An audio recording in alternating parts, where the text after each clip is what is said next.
여러분들의 치아 건강 어떠신지요? 정기적으로 치과 검진은 잘하고들 계시는지요? 치과하면 생각만 해도 손에 힘이 들어가고 좋지 않은 기억들이 많죠. 치주 질환으로도 알려진 잇몸 질환은 잇몸과 뼈에 영향을 미치는 만성 염증성 질환입니다.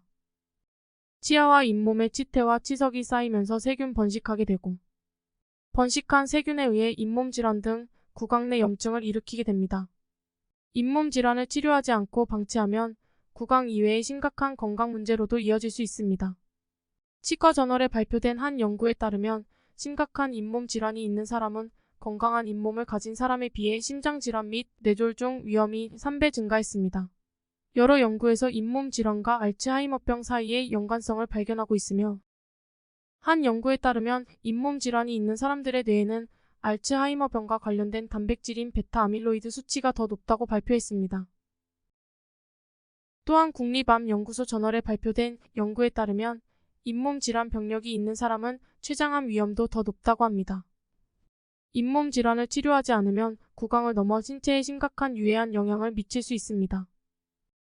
그것은 심혈관 질환, 당뇨병, 호흡기 감염, 임신 합병증, 알츠하이머병 및 특정 유형의 암의 위험 증가와 관련이 있습니다. 따라서 좋은 구강 위생을 유지하고 잇몸 질환이 있는 경우 치료를 받는 것이 중요합니다. 치주 질환은 어떻게든 예방하는 것이 바람직한데 소금물로 30초 가글만 해도 잇몸 내에 붙은 염증을 떼어내고 치주 질환으로부터 벗어날 수 있다고 합니다. 소금물로 가글하면 소염 및 살균 작용으로 충치와 잇몸병 예방에 효과적이며 삼투압 현상을 통해 부어있는 잇몸염증의 부기를 내리고 세균의 세포벽을 파괴하여 번식을 억제해 충치와 잇몸 질환 예방에 효과적이라고 합니다. 심지어 잇몸 조직에 가득 찬 염증이 제거되면서 빠르게 건강한 잇몸으로 되돌릴 수 있습니다. 이제 잇몸 건강뿐만 아니라 구강, 코, 호흡기 건강을 지킬 수 있는 소금물 가글에 대해 알아보겠습니다. 소금물 가글은 두 가지 방법이 있어요. 한 가지 방법은 구강을 깨끗하게 하고 염증을 예방하는 용도로 소금물 가글을 할 때에는 체액과 동일한 0.9%의 농도로 가글을 하는 좋습니다. 0.9%의 소금물 가글은 언제든 자주 해주면 좋습니다. 두 번째는 염증 제거를 위한 소금물 가글입니다. 치주염 등 염증을 제거할 때 적절한 소금물의 농도는 3%입니다. 혈장염도 0.9%인 체액보다 농도가 진한 소금물로 가글해야 삼투압 현상으로 입속에 붙어있던 박테리아나 바이러스 염증 등을 밖으로 빼내어 죽일 수 있습니다.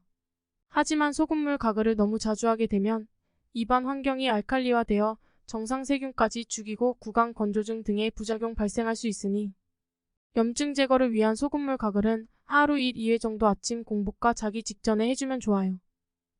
그러면 이제는 가글용 소금물을 만들어 볼까요? 염증을 없애기 위한 3% 소금물은 맥주 병뚜껑에 소금을 까가서 채우면 3g인데요. 그것을 물 100ml에 섞으면 됩니다. 일반적인 가글을 위한 0.9% 소금물은 물만 350ml를 쓰면 됩니다. 가글은 고개를 젖혀 목까지 닿도록 해서 30초 가글하면 됩니다. 소금 가글 후 입안을 헹구지 않아도 됩니다. 소금물 가글 주의사항은 소금 가글을 먼저 하고 적어도 30분 이후에 양치질 하시고요. 3% 진한 농도의 소금물은 세포 속 수분을 빼내기 때문에 이를 삼켰을 경우 몸 안에서 탈수 현상이 일어날 수 있으므로 삼키지 않아야 합니다. 보너스로 코막힘과 입냄새 제거에도 소금물 가글이 좋은 이유는요. 코막힘을 완화해주는 이유는 소금물 가글을 하게 되면 목 쪽에 진한 소금이 머물기 때문에 목 주위 수분이 몰리게 되며 자연스럽게 코에도 수분이 전달됩니다. 그래서 소금물 가글만 해주어도 코가 뻥 뚫리게 되죠. 또한 입냄새 완화에도 효과가 좋은데요.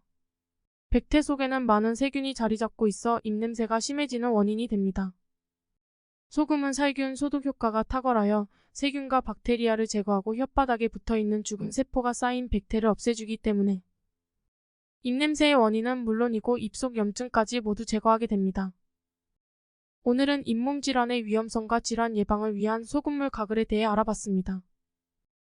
이번 영상이 도움이 되었다면 구독하기와 좋아요 부탁드리며 저는 앞으로 더 유익한 영상으로 찾아뵙겠습니다. 건강하시고 행복하세요.